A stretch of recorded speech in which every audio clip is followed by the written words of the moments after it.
1998, members of Tectonic Theater Project traveled to Laramie, Wyoming, and conducted a series of interviews. The play you're about to see is edited from those interviews, as well as journal entries by members of the company and other bound texts. Company member Greg Periato. My first interview was with Detective Sergeant Hang of the Laramie Police Department. At the start of the interview, he was sitting behind his desk, sitting something like this. I was born and raised here. My family is third generation. My grandparents moved here in the early 1900s. We've had basically my daughter makes it fourth generation. Quite a while. It's a good place to live. Good people, lots of space. We're one of the largest states in the country, and the least populated. There's so much space between the people and towns here, so much time for reflection. Rebecca Hilliker, head of the theater department at the University of Wyoming. You have the opportunity to be happy with your life here. I found that people were nicer here than in the Midwest where I used to teach because they were happy. They were glad the sun was shining, and it shines a lot here. I moved here from rural Texas. Zachy Salmon, Laramie resident. Now in Laramie, if you don't know a person, you definitely know someone they know. I love it. I mean, I love going to the grocery store because I get to visit with 4, 5, 6 different people every time I go. Now, I don't really mind people knowing my business, because what's my business anyway? My business is basically good. It's hard to talk about Laramie now, to tell you what Laramie is for us. Jedediah Schultz. If you would have asked me before, I would have told you, Laramie is a beautiful town. A town with a personality that most larger cities are stripped of. Now, after Matthew, I would say that we're a town defined by an accident, a crime. We become Waco, we become Jasper. We're a noun, a definition, a sign. Now, when I first heard that you were thinking of coming here, when you first called me, I wanted to say, you just kicked me in the stomach. Why are you doing this to me? But then I thought about it, and I decided that we've had so much negative closure on the whole thing, and the students really need to talk. You know, I love my students because they're free thinkers, and you may not like what they have to say, and you may not like their opinions because they can be very redneck, but they're honest, and they're truthful. And quite honestly, I'd rather have opinions that I don't like, and have that dynamic in education. There's a student I think you should talk to. His name is Jedediah Schultz. I've lived in Wyoming my whole life. The family's been in Wyoming for generations. Now, when it came time to go to college, my parents couldn't afford to send me to college. I wanted to study theater. And I knew that if I was going to get into college, I was going to have to get in on a scholarship. And so they have this competition each year, this Wyoming State High School competition. And I knew that if I didn't take first place in duets, that I wasn't going to get a scholarship. And so I went to the theater department of the university looking for good scenes. And I asked one of the professors, I was like, I need a killer scene. And he was like, here you go, this is it. And it was from Angels in America. And when the time came, I told my parents so that they would come to the competition. And they brought me into their room, and they told me that if I did that scene, that they would not come to see me in the competition, because they believe that it is wrong, that homosexuality is wrong. And I didn't know what to do. I had never ever gone against my parents' wishes before, so I was kind of nervous about it, but I decided to do it. And all I can remember from the competition is that when we were done, me and my scene partner, we came up to each other and we shook hands, and there was a standing ovation. Oh man, it was amazing! And we took first place and we won. And that's how come I can afford to be here at the university, because of that scene. It was one of the best moments of my life, and my parents weren't there. And to this day, that's the one thing they didn't see me do. Company member Greg Perotti. We arrived today at the Denver airport and drove to Laramie. As soon as we crossed the Wyoming border, I swear I saw a herd of buffalo. Also, I thought it was weird that the Wyoming sign said Wyoming, like no place on earth, instead of Wyoming, like no place else on earth. Company member Barbara Pitts. We arrived in Laramie last night, just past the Welcome to Laramie sign, population 26,687. The first thing to greet us was Walmart. Oh, and as we passed the university inn, the sign where hotel amenities such as heated pool or cable TV are usually touted, it read, "Heat is not a Laramie value." Greg Periodi. I met today with 2 longtime Laramie residents, Allison Mears and Marge Murray, 2 social service workers that taught me a thing or two. Well, what Laramie used to be like when Marge was growing up. Well, it was mostly rural. Yeah, I enjoyed it, you know. My kids all had horses. Yeah, there was more land. You could have your pet cow, your little chickens, your horses, you know, just your little bit of acreage. Yeah, like I used to run around with my all-togethers and, you know, do the housework while the kids were in school and no one could see me. I just want to make sure I got the expression right. And you're all together? Well, yeah, honey, why wear clothes? So how's he going to use that in his play? But I'll tell you, Wyoming is bad in terms of jobs. I mean, the university has the high whoop-de-doo jobs, but Wyoming, unless you're professional, the bulk of the people are working minimum wage jobs. Yeah, I've been, you know, service industry or bartending most of my life. And now I know everybody in town. And she does. And I do. Now, here in Laramie, there's a bit of a distinction. What it is a class distinction. Right? There's the educated people and the people that aren't. And the educated people don't really understand why the people that aren't don't get educated. So let me just ask you, what was your response when this happened to Matthew Shepard? Well, I'm close enough to the case to know many of the people involved, and my daughter is in the sheriff's department. And let me just tell you, as far as the gay issue, I don't give a damn one way or another.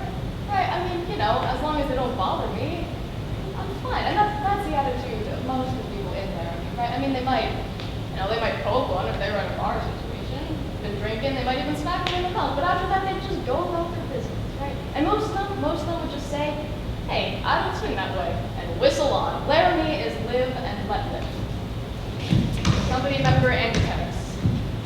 Today, for the first time, we met someone who actually knew Matthew Shepard. Trish Steiger, owner of a shop in town, referred to him as Matt. Matt used to come into my shop. That's how I knew him. It was the first time I had heard of him referred to as Matt instead of Matthew. Did he go by Matt to everyone? I don't know, you know? How does one person ever really know about another? You should talk to my sister Romy. She was a very close friend of Matthew's. We never called him Matthew, actually. Most of the time we called him Choo-Choo, because we used to call him Matthew, and then just became Matthew. And whenever I think of Matt, I think of his incredible beaming smile. I mean, he'd walk into a place and he'd smile at everyone, and he'd just make you feel so great. But Matthew definitely had a political side to him. I mean, he was just really smart in political affairs and not so smart in common sense things. So he moves to Laramie to go to school. Matthew was shy when he first came in, John Peacock, Matthew Shepard's academic advisor. to the point of being somewhat mousy, I'd almost say. He was just figuring out wanting to work on human rights and how he was going to do that. And when this happens to a person, they begin to bloom a little bit. He was just figuring out wanting to say things like, wow, there are opportunities here. I can be important, which only adds to the irony of the situation. Today, we were divided up to go to different churches in the community. Moises and I were given the Baptist church. We were welcomed by the Reverend himself standing at the entrance to the chapel. This is what I remember of his sermon that morning.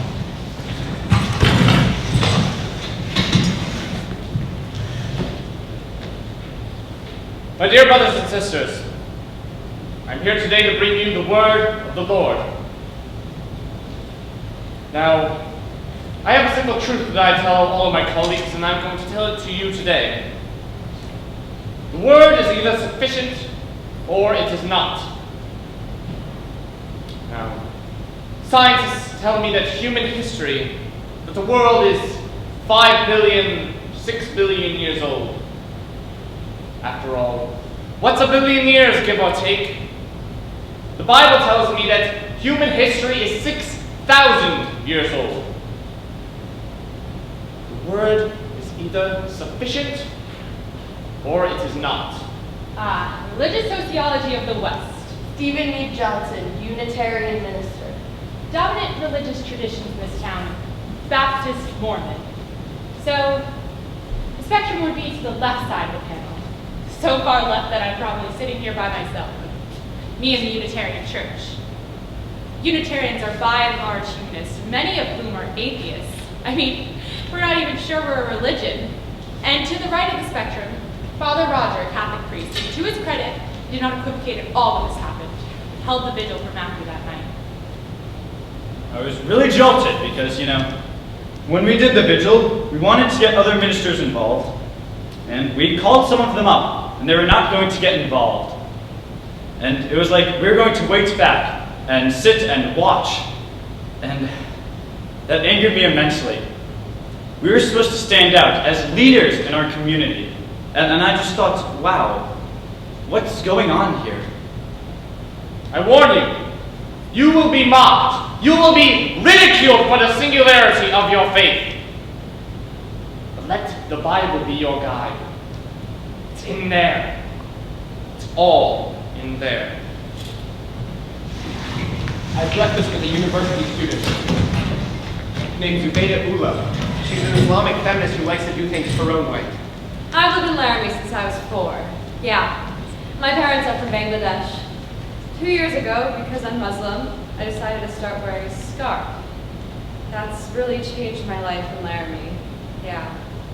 Like, people say things to me like, why do you have to wear that thing on your head? When I go to the grocery store, I'm not looking to give people Islam 101, you know what I mean? So I'll be like, well, it's part of my religion. And they'll be, this is the worst part, because they'll be like, I know it's part of your religion, but why? And it's, how am I supposed to go into the whole doctrine of physical modesty and my own spiritual relationship with the Lord, standing there with my pop and chips, you know what I mean? Yeah. You know, it's so unreal to me that, yeah, that a group from New York would be writing a play about Laramie. And then I was picturing, like, you're gonna be on stage in New York, and you're gonna be acting like you're us. That's so weird. Today, Barbara and I went down to the fireside, the last place Matthew was seen in public. The fireside definitely feels like a college bar with a stage area for karaoke and pool tables. Still, the few regulars in the late afternoon hardly felt like the college crowd.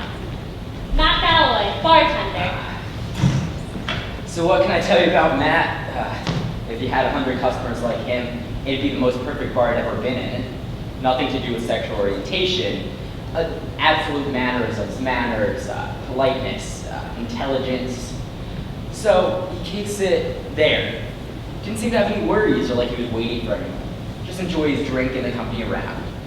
Now, approximately 11:30, 11:45, Russell Henderson and Aaron McKinney come in.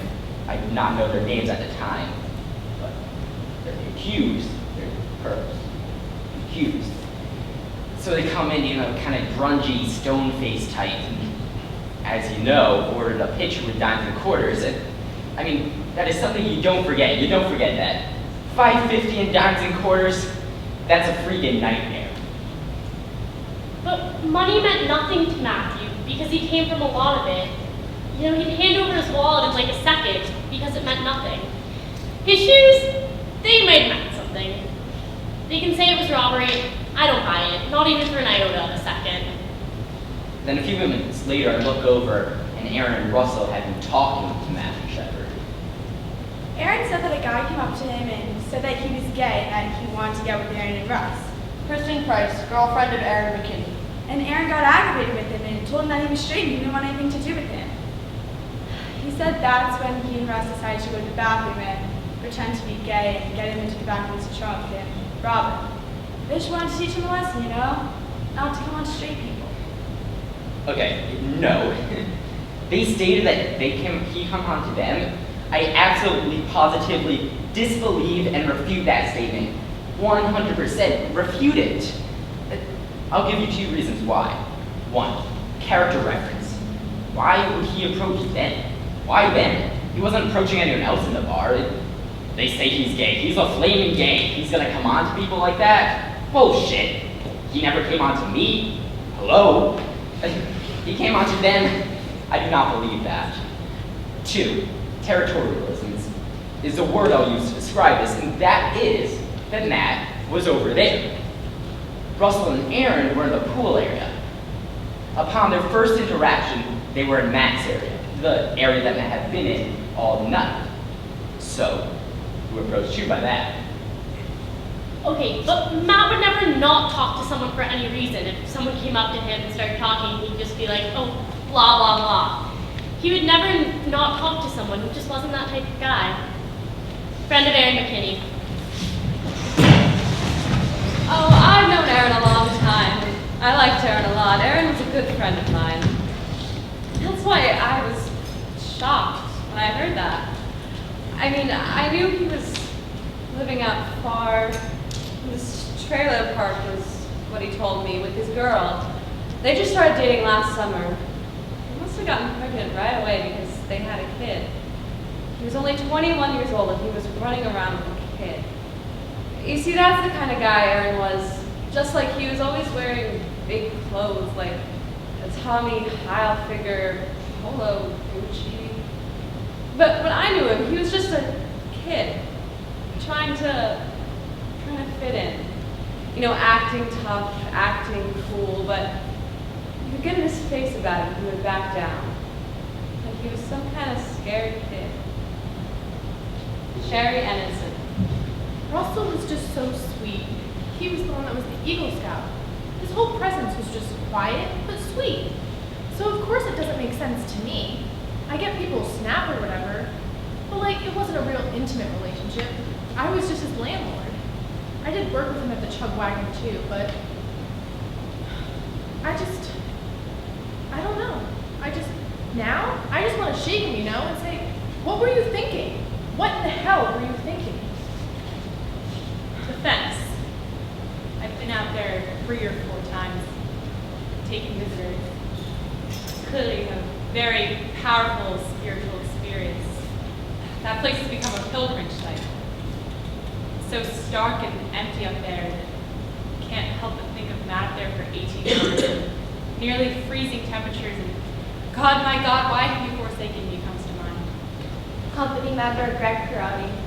Phil Labrie, a close friend of Matthew's, took us to the fence this morning. I broke down the second I touched it. I feel such a kinship with this young man. On the way back, I made sure no one saw me crying. Lee Fondakowski. Greg was crying on the way back. I couldn't bring myself to tears, but I felt the same way. I have an interview this afternoon with the boy found Matthew out there at the fence. His name is Aaron Freckles. Well, I took off my bike about 5 p.m. on Wednesday from my dorm. I just kind of felt like going for a ride. I went to the top of Cactus Canyon, and I'm not super familiar with that area, so on the way back down, there was this rock on the ground, and I just drilled it. I mean, I went over the handlebars and ended up on the ground. So I got up, and I was just kind of dusting myself off, and I was looking around, and I noticed something, which ended up to be Matt. And he was just lying there by a fence. And I just thought it was a scarecrow. I was like, Halloween's coming up. I thought it was a Halloween gag. So I didn't think much of it. And I got closer, and I noticed his hair. And that was a major key in me noticing it was a human being. It was his hair. Because I thought it was a dummy, seriously. But when I saw his hair, well, I knew it was a human being. So I ran to the nearest house, and I just ran as fast as I could and called the police. I responded to the call. Officer Reggie Flutie. I did the best I could. He was covered in dry blood when I got there. And there was dry blood underneath him and all over his head. And he was barely breathing. I tried to breathe for him, but I couldn't get his mouth to open. His mouth wouldn't open for me. So, like I said, he was covered in partially dry blood. But the only place where he hadn't been bleeding was where he appeared to be crying down his face. I was working in the emergency room the night Matthew Shepard was brought in. Now, a lot of us haven't seen a patient in that condition for a long time. But those of us who've worked in big city hospitals have seen this, but some of us haven't worked in a big city hospital, and it's not something you expect here. There was nothing I could do. If there was anything I could have done to help him, I would have done it, but there was nothing. And I was yelling at the top of my lungs at him, trying to get something at him, like, hey, wake up, hello? But he didn't move. He didn't flinch. He didn't anything. Now, the strange thing is, 20 minutes before Matthew was brought in, Aaron McKinney was brought in by his girlfriend. Now, I guess he'd gotten into some fight later on in town that night, so I'm working on Aaron, and the ambulance comes in with Matthew. At this point, I don't know that there's a connection at all. So I tell Aaron to wait, and I go and treat Matthew. So there's Aaron in one room of the ER, and Matthew in another, 2 doors down. They showed me a picture. Days later, I saw a picture of Matthew. I would have never recognized him. 2 days later, I found out the connection, and I was very struck. They were 2 kids. They were both my patients, and they were 2 kids. I had taken care of both of them, both of their bodies. And for a brief moment, I wonder if this is how God feels when he looks down on us. How we are all his kids, our bodies, our souls. And I felt a great deal of compassion for both of them. Our focus today turns to Laramie, Wyoming, and the Albany County Courthouse, where Aaron James McKinney and Russell Arthur Henderson are being charged with the brutal beating of Matthew Shepard, a gay University of Wyoming student. Catherine Connolly. The arraignment was on Friday. There was about 100 people from town and just as many news media. By that point, a lot more of the details had come out. The fact that the perpetrators themselves were kids, local kids, that anyone who's from around here had some relationship to. And they walked in their orange jumpsuits and shackles, and I swear you could have heard a pin drop. It was incredibly solemn. A lot of people were teary at that point, and then the judge came in. The essential facts are that the defendants, Aaron James McKinney and Russell Arthur Henderson, met Matthew Shepard at the Fireside Bar. When Matthew Shepard confided in them that he was gay, they deceived him into the car where they took him to a remote area. At said area, they tied him to a fence, beat him, tortured him, and robbed him. Later, Laramie police officers found in the back of the defendant's pickup truck a wallet and black patent leather shoes belonging to the victim. They also took his credit card, a wallet containing $20, a pair of shoes, and other items, and also obtained his home address, which was later burglarized. The defendants left the victim begging for his life. Laramie, Wyoming, often called the Gem City of the Plains, is now at the eye of the storm. Aaron McKinney and Russell Henderson both come from the poor side of town. Both are from broken homes and As had a gay running university water. student, my small Both are surprise from after a broken severe homes. meeting, this small city must deal with how it treats gay men.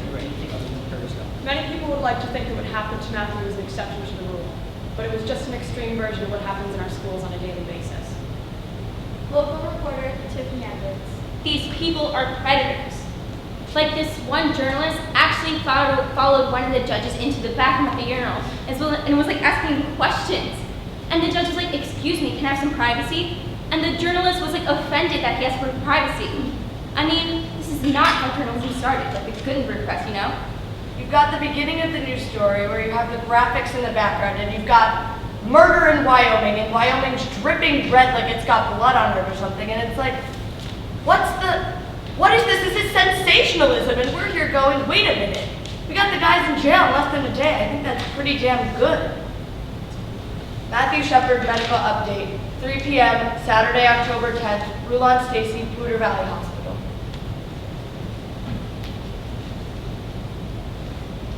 Matthew Shepard was admitted in critical condition approximately 9:15 p.m. October 7th. When he arrived, he was unresponsive and breathing support was being provided. Matthew's major injuries consisted of hypothermia, as well as a fracture from behind his head to just in front of his right ear. There has also been bleeding in the brain, which has caused pressure on the brain. There are also several lacerations on his head, face, and neck. One of the things that happened when we got to the fence, Reggie Flutie. it was just such an overwhelming amount of blood. And we tried to wear protective gloves, and they just kept on breaking. So I just think, don't hesitate, don't hesitate, that's your mind, because I'm telling you. And it was just such an overwhelming amount of blood, and we just tried to find an airway and try to help Matthew. The thing I wasn't telling you before is that Reggie's my daughter. Marjorie.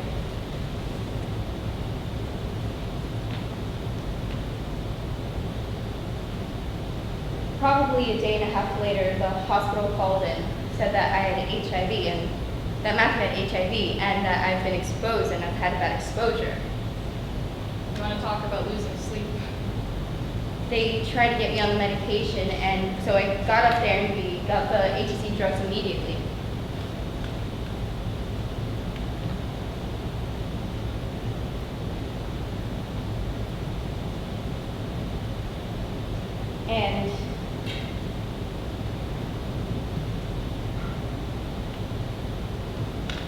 And so they started the drugs, and my daughter was just, and it really affected my family. It's been really bad, but it's been the worst for her and her kids. Yeah, it really brought home to my girls what their mom does for a living. And I said to her, Reggie, you know what I'm going to tell you now. And my parents said the same damn thing. You're quitting this damn job. And I said, oh, for God's sakes, lighten up, Francis. You are so stubborn. They say I'm stubborn. And I don't believe them. I've heard their opinion, now here's mine. I'm 39 years old. What are they going to do, spank me? I mean, don't give me any ideas. They look pretty funny, What can they say? I hope she doesn't go before me. I couldn't handle that.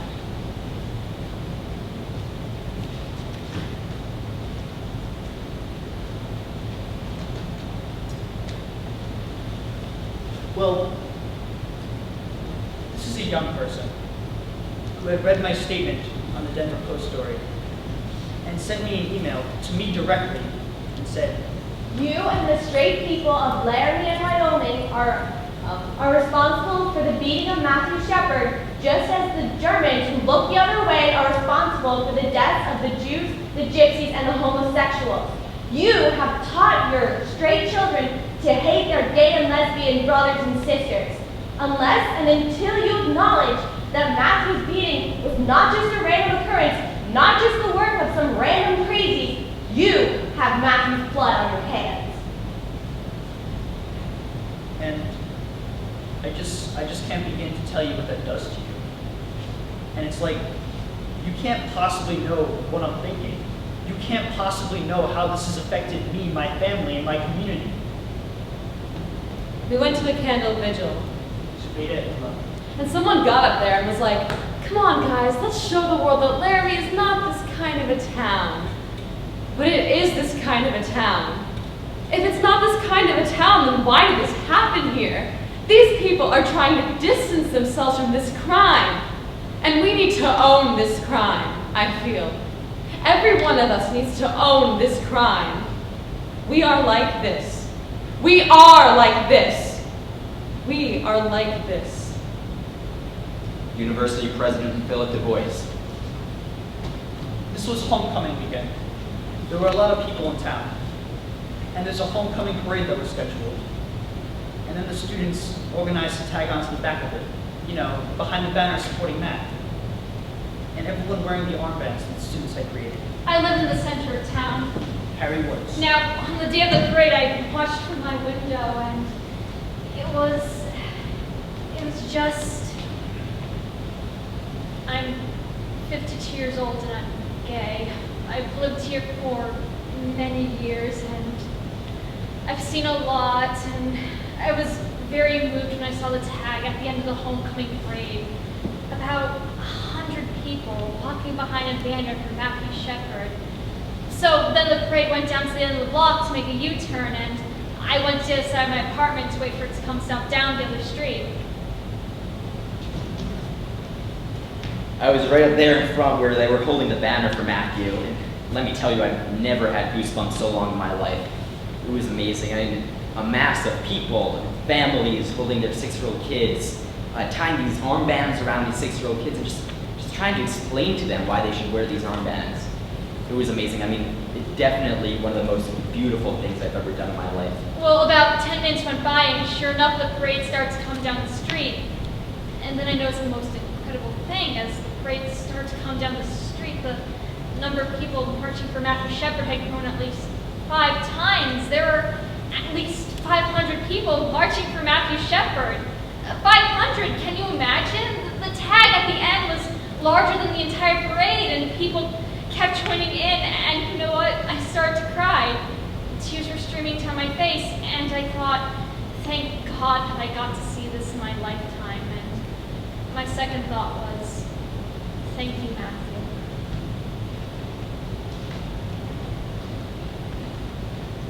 I really haven't been all that involved, per se. My husband's a highway patrolman, so that's really the only way that I've known about it. Now, when I first found out what happened, I can't. Nobody deserves that. I don't care who you are.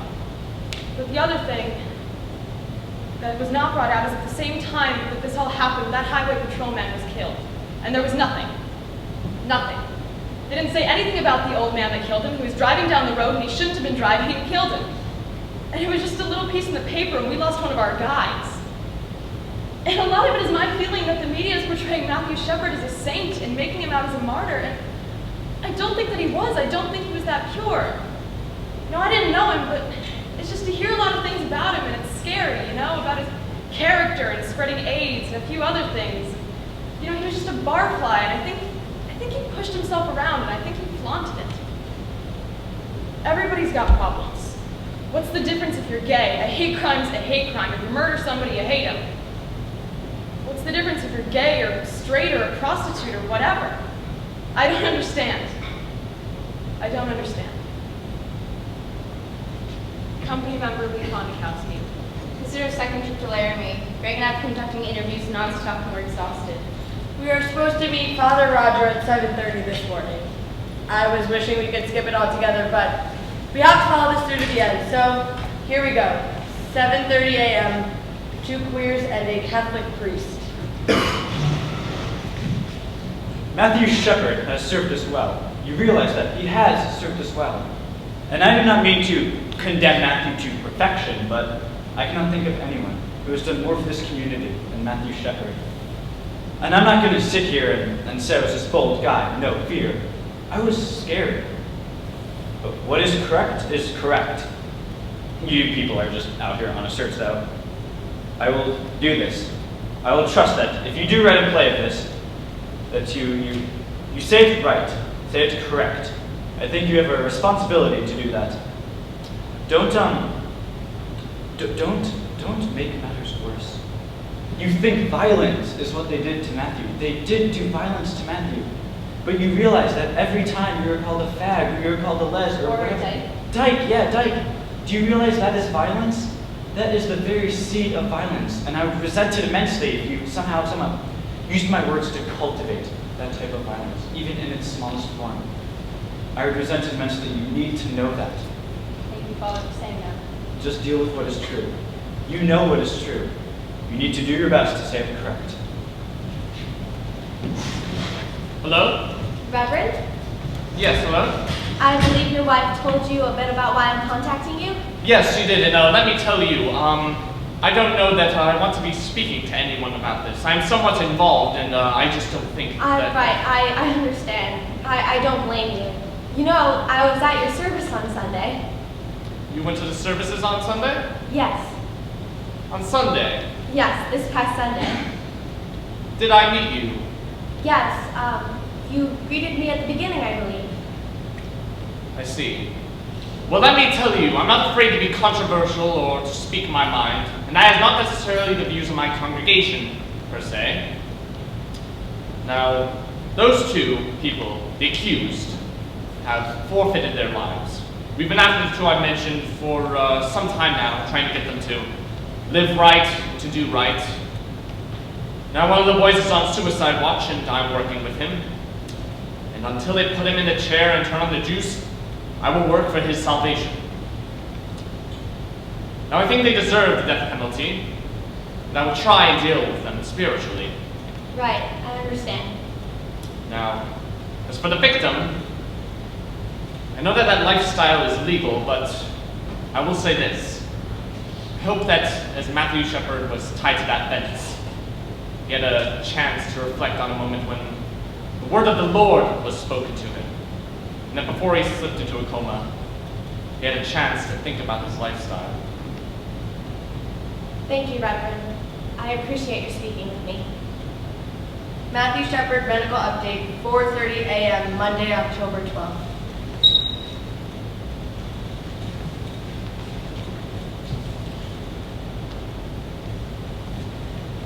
At 12 midnight, Monday, October 12th, Matthew Shepard's blood pressure began to drop. We immediately notified his family, who were already at the hospital. At 12:53 a.m., Matthew Shepard died. His family was at his bedside. The family did release the following statement. The family again asked me to express their gratitude to the entire world for the overwhelming response for their son. The family was grateful that they did not have to make a decision regarding whether or not to continue life support for their son. Like a good son, he was caring to the end and removed guilt or stress from the family. He came into the world premature and left the world premature. Matthew's mother said, "Go home, hug your kids, and don't let a day go by without telling them that you love them." And I don't know how I let that happen. I lost it on national television, but you know, we were up for like 72 hours straight and had to, you know, we went home and went to sleep for half an hour and then got up again and came back in, and maybe I was just way, I don't know, but in a moment of complete brain deadness, while I was out there reading that statement, I thought about my own 4 daughters and go home, hug your kids, and oh, she doesn't have her kid anymore. And well, we started getting these letters and emails, and most of them were just generally very kind. But I did get this one. This guy wrote me, and he said, "Do you cry like a baby on TV for all your patients, or just the faggots?" And as I told you before, homosexuality is not a lifestyle with which I agree. But having been thrown into this, I guess I didn't understand the magnitude with which some people hate. And of all the letters we got, there were maybe 2 or 3 that were like that. Most of them were, "Thank you for your caring and compassion." And Matthew had caring and compassion from the moment he got here.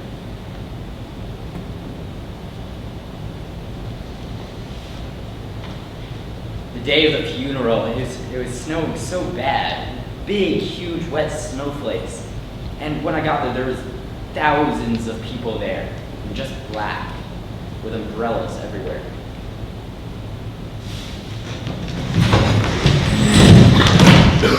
A most striking memory from the funeral Harry Drake, Casper Star Tribune. was seeing the Reverend Fred Phillips. That's him went down in the park.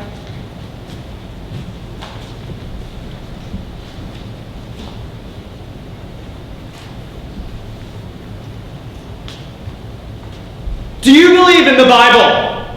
Do you believe you're supposed to separate the precious from the vile? You don't believe in that part of the Bible? You stand over there, ignorant of the fact that in the Bible, 2 times for every verse it talks about God's love. It talks about God's hate. A bunch of high school kids who got let out early came over and started yelling at the protesters, the Fred Phillips people. And on the other side, you had people lining up for the funeral. Well, I remember this guy coming over, this skinhead, who's dressed with spikes and leather everywhere, and I remember thinking to myself, oh God, this is going to be an ugly confrontation. But instead, he came over and he started leading them in Amazing Grace.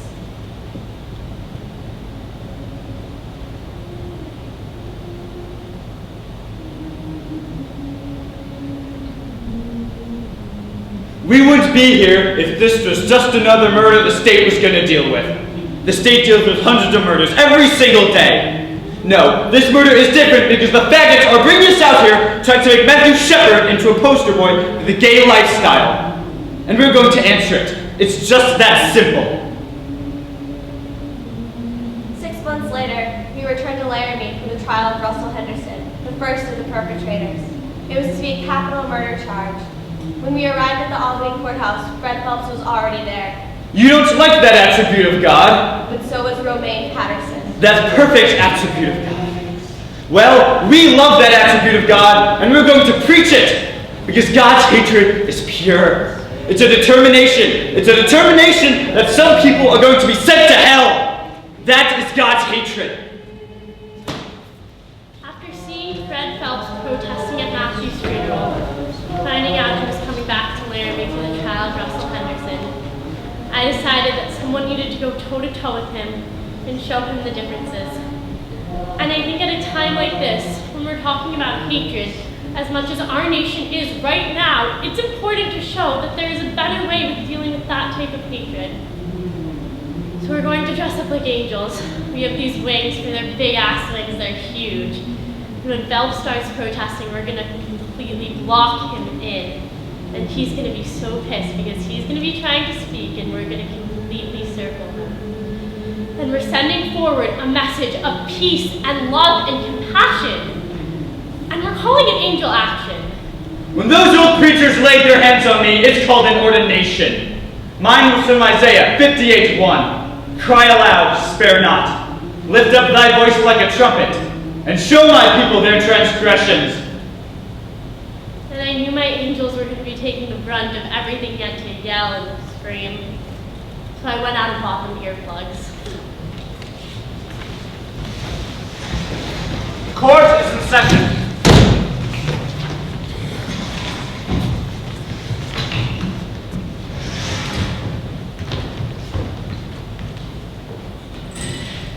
Mr. Henderson, you were pleading not guilty before, but I believe that you wish to change your plea today. Is that correct? Yes, sir. And do you understand that the recommended sentence here is 2 life sentences? Yes, sir. Do you understand that these can run concurrently or consecutively? Yes, sir. You may now state your plea to the court, guilty or not guilty. Guilty. Before the court makes a decision, I understand there are a few individuals that wish to make a statement. The following is an excerpt from Lucy Thompson. As Russell's grandmother and the person who raised Russell, along with our family, we've written the following statement. Our hearts ache for the pain and suffering that the Shepherds have been through. Matthew's constantly in our prayers, and we've thought about your family since the very beginning. And you will continue to be in our prayers as we know that your suffering will never fully go away. Your Honor, when you sentence Russell, we ask that you do it concurrently 2 life sentences. For the Russell we know and love, we humbly plead, Your Honor, not to take Russell out of our lives completely forever.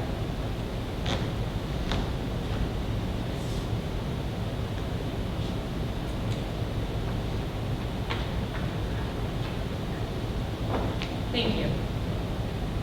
Russell, it is your constitutional right to make a statement if you would like to do so. Yes, I would, Your Honor. Mr. and Mrs. Shepard, there is not a day that goes by that I do not see what happened that night. I know what I did was wrong. I regret greatly what I did. You have my greatest sympathies for what happened. I hope that one day you'll find it in your hearts to forgive me. Your Honor, I know what I did was wrong. I'm very sorry for what I did. ready to pay my debt for what I did. Mr. Henderson, you drove the car that drove Matthew Shepard to his death, bounded him to a fence, beat him, and then left him up there for 18 hours, knowing he was up there when you had the opportunity to save him, but you didn't. The court does not feel that you have true remorse for what has happened. And I don't think you understand, Mr. Henderson, the true gravity of what you have done. The court thinks it is appropriate, therefore, that the following sentence be put into place. As to count 3, felony, robbery, and murder, will serve 1 life sentence. As to count 1, kidnapping, will serve 1 life term. With, on count 3, to run consecutively with count 1. Before we left Laramie, we met with Rebecca Hilliker at the theater department. She's producing Angels in America this year at the university. And guess who's auditioning for the lead? My parents! Jedediah Schultz! My parents were like, so what plays are you doing at school this year? And I was like, well, Angels in America. And I told them the whole list of plays. And they were like, oh, Angels in America, is that scene you did in high school, that play you did in high school? And I was like, yeah. And she goes, oh, so are you going to audition for it? And I go, yeah. And we got in this huge argument. And the best thing that I knew I had them on is it was right after they'd seen me in the performance of Macbeth. And on stage, like I murdered like a little kid. And Lady Macduff and these 2 other guys. And she goes, well, you know, homosexuality is a sin. She kept saying that, and I'm like, Mom, I just played a murderer tonight. And you didn't seem to have a problem with that. I'll tell you, I've never prepared myself more for an audition in my life. Never ever. Not even close. Well, you're tested every 3 months. Officer Reggie Flutie. And I got the DNA test done, and I knew I was negative for good. I tell you, we're all on our knees saying Hail Marys. You were just elated, you can thank God. So what's the first thing she does? I stuck my tongue right in my husband's mouth. I was just so happy, you know. They were so happy. And the force. Oh boy. We went out and got shit-faced. Shit-faced. Everybody got drinks and we hugged and we cried, and I kissed everyone who walked right through the door. You don't need to know that. I didn't care if they were male or female. They each got a kiss on the lips. Now, what part of what I just said did you not understand? Oh, get over it, Mom.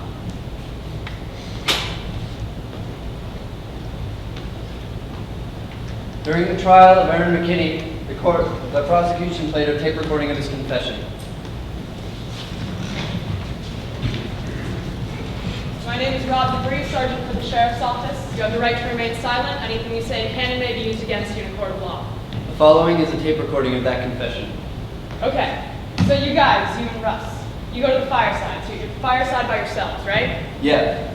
Okay, so you guys, you have to leave the fireside. Some kid wanted to ride home. What's he look like? Like a queer. Such a queer dude. He looks like a queer. Yeah. Like a fag, you know? Okay, how did you meet him? Well, he wanted to ride home. I just thought, well, the dude's drunk, let's just take him home. When did you and Russ talk about jacking him up? We kind of talked about it at the bar. Okay, what happened next? We drove him out past Walmart. We get there, and he starts grabbing my leg and grabbing my genitals. I was like, look, I'm not a faggot. If you touch me again, you're gonna get it. I don't know what the hell he was trying to do, but I beat him up pretty bad. I think I killed him. What did you beat him with? Blacked out. My fist, the pistol, the butt of the gun.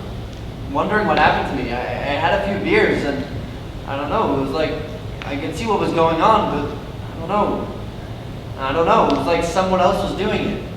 How many times did you guys hit him in the truck before he stopped where you left him? I'd say I hit him 2 or 3 times, probably 3 times with my fist and about 6 times with the pistol. So Russ kind of dragged him over the fence, right, and tied him up? Something like that. I just remember Russ was laughing at first, but then he got pretty scared. Was Matthew conscious when Russ tied him up? Yeah, I told him to turn around and don't read my license plate, because I was worried he would call the police. But then I asked him what my license plate said. He read it, and that's why I hit him a few more times. Just to be sure, so obviously you don't like gay people. No, I don't. Would you say that you hate them? I don't really hate them, but when they start coming on to me and stuff like that, I get pretty aggravated. Did he threaten you? This gay dude? Yeah. Not really. Can you answer me one thing? Why'd you guys take his shoes? Oh no. I'm never gonna see my son again. He's gonna die for sure. There is no doubt that Matthew Shepard is going to die. So what are they gonna give me? 25 to life or just the death penalty and get it over with? That's not our job. That's the judge's job and the jury.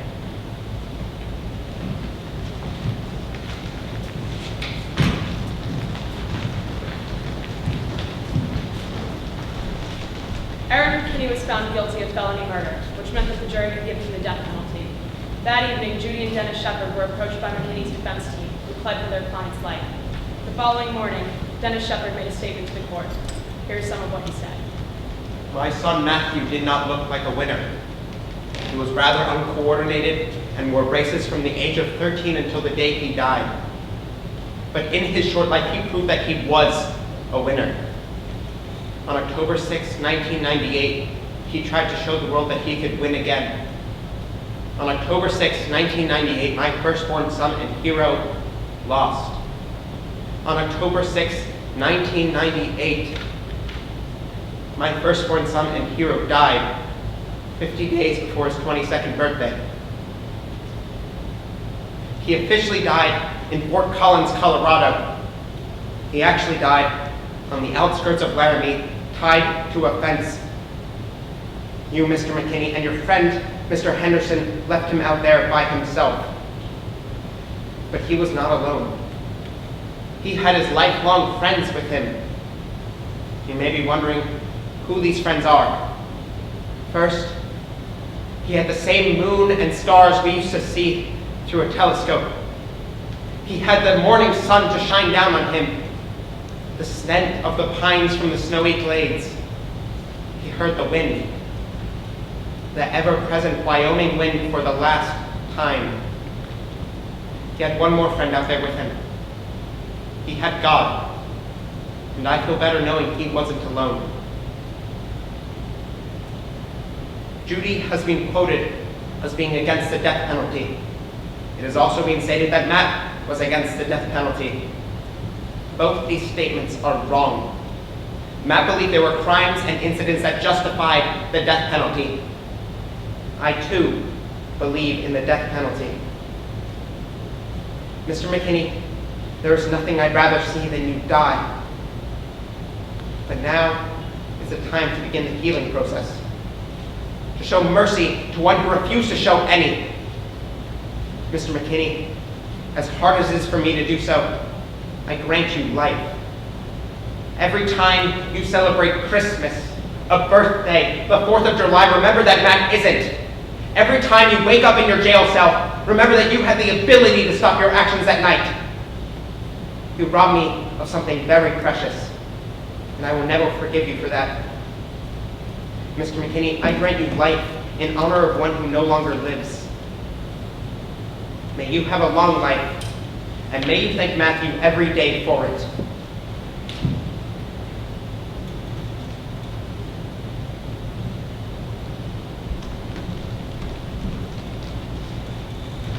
It just hit me, the minute I got out of the courthouse, that the reason God wanted me to find him is, well, he didn't have to die out there alone, you know? And if I hadn't come along, they wouldn't have found him for a couple weeks. So it makes me feel really good knowing that he didn't have to die out there alone. It's time to move on. I think the citizens are even having the town painted red, so to speak. They're just so glad to have maybe gotten moved on. In our last trip, I had the great pleasure of seeing Jedediah Schultz play the role of Prior in Angels of America. After a performance, we spoke.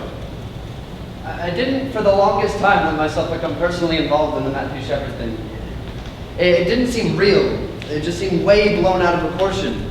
You know, Matthew Shepard was just a name instead of an individual. I don't know, it's weird. It's so weird, man. I just feel bad just for all those things I said and for the person I used to be. That's why I want to hear those interviews from last year when I said all that stuff. You know, I just can't believe I ever said that stuff about homosexuals. How did I ever let that make me think that you were any different from me? Jonas Honecker. She's not easy saying it. I don't think that people here were up to it. They got what they wanted. Those two boys got what they deserve, and we look good now. Justice has been served. The OK Corral. We shot down the villains. We sent the prostitutes on the train. The town's cleaned up, and we don't need to talk about it anymore. You know, it's been a year since Mackie Shepherd died, and they haven't passed shit in Wyoming. At a state level, any town, nobody has passed any kind of law, anti-discrimination law, or hate crime legislation. Nobody has passed anything anywhere. What's come out of it? What's come out of this that's concrete or lasting? We all said we would meet again, one last time at the fence.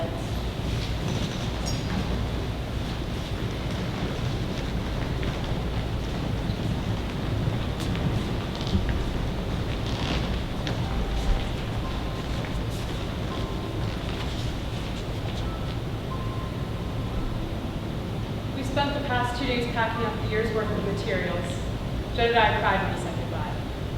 We asked Marge how she would feel singing play about herself, and she said, Well, I think they'd like it. I mean, to show it's not the hell of all the earth would be nice, but that is up to how you portray us, and that in turn is up to how Laramie behaves.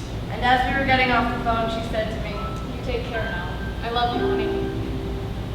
Doc offered to ghostwrite a book with me. Galloway offered me and anyone else a place to stay if and when we come back to Laramie. He also seemed to be interested if there would be any open auditions. On our last trip, we left Laramie at about 7 in the morning. On the way to Denver, I looked in my rearview mirror to take one last look at the town. And I will trust that if you do write a play of this, that you do your best to say it right. Say it correct. And in the distance, I could see the sparkling lights of Laramie, Wyoming.